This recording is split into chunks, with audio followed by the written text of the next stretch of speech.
En ce moment même, en Afrique, il se passe quelque chose qui attriste les habitants, mais qui enthousiasme les scientifiques. Le continent est en train de se disloquer, avec de graves inondations à la clé. Cette action entraînera également la formation d'un nouvel océan, un événement rare. Comment le continent se désagrège-t-il et d'où viendra le nouvel océan? Restez à l'écoute pour découvrir comment le continent africain est en train de se désagréger et comment il va provoquer des inondations records. L'Afrique est en train de se diviser en deux parties, ce qui aboutira à la formation d'un nouvel océan. Une fois achevée, la scission séparera l'actuelle Somalie et certaines parties du Kenya, de l'Éthiopie et de la Tanzanie du reste du continent. La grande fissure qui s'étend sur plusieurs kilomètres est apparue inopinément dans le sud-ouest du Kenya récemment. La déchirure, qui continue de s'agrandir, fait déjà des ravages puisqu'elle a provoqué l'effondrement d'un tronçon de l'autoroute Nairobi-Narok. L'apparition de la fissure a d'abord été liée à l'activité tectonique le long du rift est-africain. Cependant, des questions se posent rapidement, notamment sur la raison pour laquelle elle s'est formée à cet endroit et si son apparition est liée au rift est-africain en cours. La fissure pourrait par exemple être le résultat de l'érosion d'un sol meuble remplissant une ancienne faille liée à un rift. La Terre est une planète en constante évolution, même si à certains égards les changements sont presque imperceptibles pour nous. La tectonique des plaques en est un excellent exemple. Mais de temps en temps, un événement dramatique se produit, soulevant de nouvelles inquiétudes quant à la division du continent africain en deux. La lithosphère terrestre, c'est-à-dire la croûte et la partie supérieure du manteau, est divisée en plusieurs plaques tectoniques. Ces plaques ne sont pas statiques, mais se déplacent à des vitesses différentes les unes par rapport aux autres, glissant sur une asténosphère visqueuse. Le ou les mécanismes qui sous-tendent leur mouvement sont encore inconnus, mais il est probable qu'ils comprennent des courants de convection dans l'asténosphère et des forces générées aux frontières des plaques. Ces forces ne déplacent pas seulement les plaques, elles peuvent aussi les faire se rompre, formant un rift et entraînant potentiellement la formation de nouvelles frontières de plaques. Le système du rift est-africain en est un exemple de ce phénomène. La vallée du rift est-africain s'étend sur plus de 3000 km, du golfe d'Aden au Zimbabwe, divisant la plaque africaine en deux parties inégales. La plaque somalienne et la plaque nubienne. La grande fissure dans le sud-ouest du Kenya a révélé une activité le long de la branche orientale de la vallée du Rift, qui traverse l'Éthiopie, le Kenya et la Tanzanie. Lorsque la lithosphère est soumise à des forces d'extension horizontale, elle s'étire et s'amincit. Elle finit par se rompre, ce qui entraîne la formation d'une vallée du Rift. Ce processus s'accompagne de manifestations en surface telles que le volcanisme et l'activité sismique le long de la vallée du Rift. Les rifts constituent la première étape de la rupture continentale et, s'ils sont réussis, ils peuvent entraîner la formation d'un nouveau bassin océanique. L'océan Atlantique Sud s'est formé à la suite de l'éclatement de l'Amérique du Sud et de l'Afrique, il y a environ 138 millions d'années. Avez-vous déjà remarqué que leurs côtes s'emboîtent comme si un immense géant pouvait les utiliser comme pièces de puzzle? En fait, il y a environ 300 millions d'années, la Terre ne comptait qu'un seul supercontinent massif appelé Pangée, autour d'un seul océan appelé Pantalassa. Mais quelle autre preuve existe-t-il que tous les continents du monde étaient autrefois fusionnés? Les archives géologiques sont un autre signe révélateur. La composition des gisements de charbon de Pennsylvanie est similaire à celle des gisements de charbon de la même époque découverts en Pologne, au Royaume-Uni et en Allemagne. Cela signifie que l'Amérique du Nord et l'Europe formaient autrefois une seule et même masse continentale. Selon les scientifiques, l'orientation des minéraux magnétiques dans les sédiments géologiques révèle comment les pôles magnétiques de la Terre ont migré au cours des temps géologiques. Des plantes identiques, telles que la fougère Glossopteris, ont été découvertes dans les archives fossiles sur des continents aujourd'hui différents. La chaîne des montagnes qui existe aujourd'hui sur différents continents, comme les Appalaches aux États-Unis et les montagnes de l'Atlas qui s'étendent sur le Maroc, l'Algérie et la Tunisie, faisait toute partie des montagnes de la Pangée centrale, qui se sont formées à la suite de la collision des supercontinents Gondwana et Laurussia. Le terme Pangée est dérivé des mots grecs pan qui signifie tout et Gaïa qui signifie terre. Le supercontinent a évolué progressivement sur des centaines de millions d'années. Selon un chapitre de l'ouvrage scientifique Ancient Supercontinents and the Paleogeography of Earth, presque tous les continents se trouvaient dans l'hémisphère sud au début de l'ère phanérozoïque, il y a 541 millions d'années jusqu'à aujourd'hui. Le Gondwana, le plus grand, s'étendant du pôle sud à l'équateur. L'océan Pantalassique dominait l'hémisphère nord.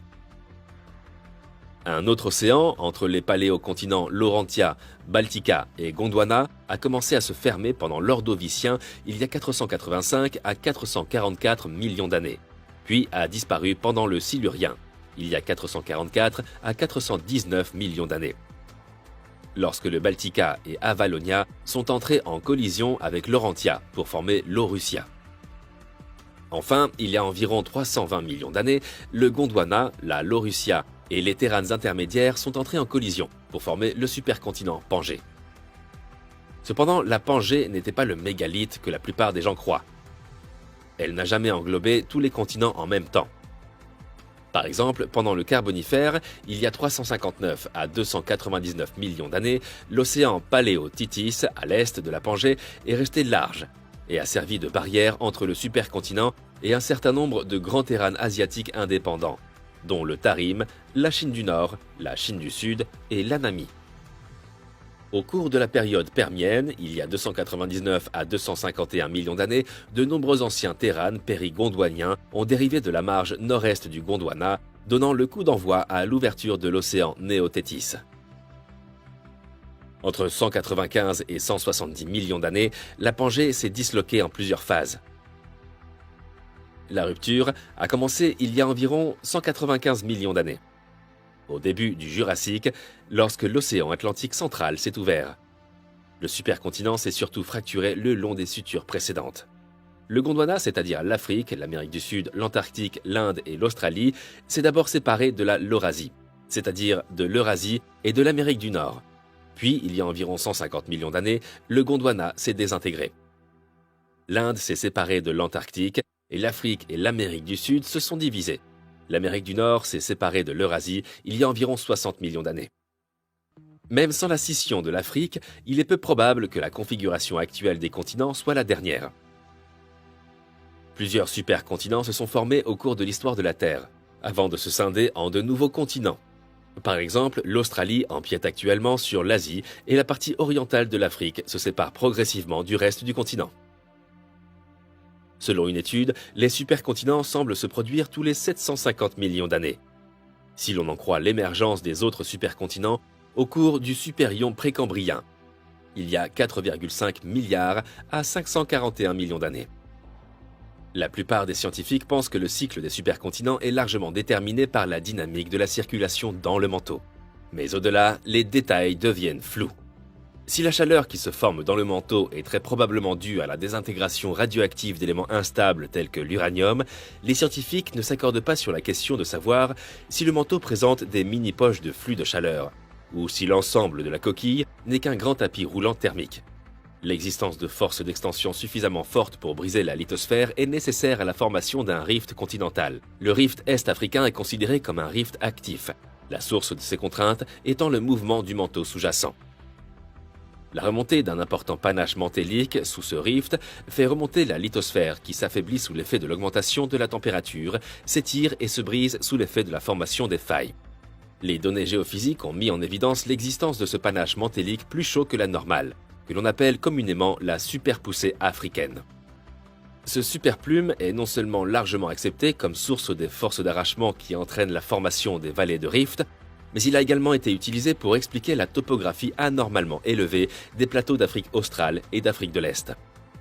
Les rifts ont une topographie distincte, avec une série de dépressions délimitées par des failles et entourées de terrains plus élevés. Vu de l'espace, le système est-africain présente une série de vallées de rift alignées, séparées par de grandes failles. Toutes ces fractures ne se sont pas formées en même temps, mais plutôt au cours d'une séquence qui a commencé il y a environ 30 millions d'années dans la région Afar, au nord de l'Éthiopie, et qui s'est étendue vers le sud en direction du Zimbabwe à un rythme moyen de 2,5 à 5 cm par an. Le rift est-africain est unique en ce sens que l'on peut observer différents stades d'extension sur toute sa longueur. Au sud, où le rift est encore jeune, les taux d'extension sont faibles et les failles sont répandues. Les volcans et les tremblements de terre sont rares. En revanche, dans la région de l'Afar, le fond de la vallée du rift est entièrement recouvert de roches volcaniques. Cela indique que la lithosphère s'est amincie presque jusqu'à la rupture complète dans cette région.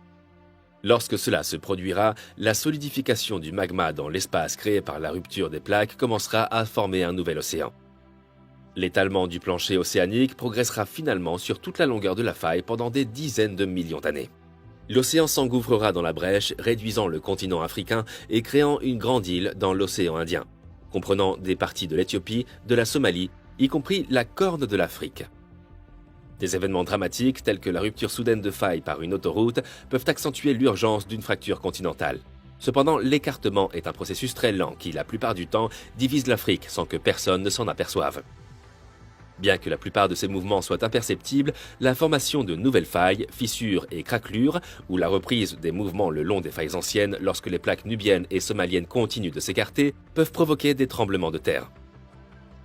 Cependant, en Afrique de l'Est, la majorité de la sismicité est répartie sur une large zone à travers la vallée du Rift et est d'une magnitude relativement faible. Le volcanisme parallèle est une autre manifestation en surface du processus de désintégration continentale en cours et de la proximité de l'asténosphère chaude en fusion avec la surface. Les instruments GPS ont révolutionné ce domaine de recherche ces dernières années, permettant aux scientifiques d'effectuer des mesures précises des mouvements du sol au fil du temps, selon Ken McDonald, géophysicien marin et professeur émérite à l'Université de Californie à Santa Barbara. Les scientifiques peuvent mesurer des vitesses de déplacement de l'ordre de quelques millimètres par an grâce aux mesures GPS. Au fur et à mesure que nous obtiendrons davantage de mesures GPS, nous aurons une bien meilleure idée de ce qui se passe. Des observations satellitaires détaillées, combinées à des recherches supplémentaires sur le terrain, pourraient également aider les scientifiques à déterminer ce qui se passe dans le sous-sol de la région d'Afar. Toutefois, si la région doit servir de laboratoire vivant pour étudier le rift continental, l'environnement ne facilite pas les choses. On l'a surnommé l'enfer de Dante.